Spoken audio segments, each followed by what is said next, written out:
Hello guys, आपण आज cheese sandwich बनवत आहे। ब्रेड घेतले, ब्रेडला आपण बटर लावतोय। आपण आता बटर लावून घेतले। आपण आता सॉस लावत आहे, टमाटा सॉस आहे।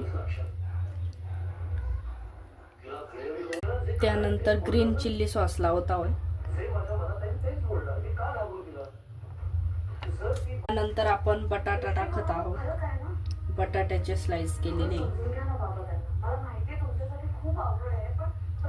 त्यानंतर टमाटा आहे।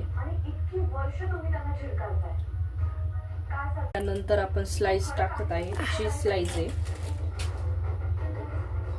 त्यानंतर आपण चाट मसाला टाकतो, भुरभुरतो।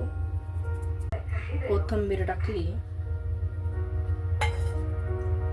त्यानंतर आपण चीज याला क्रिस्पी करत आहोत, त्यावर चीज टाकत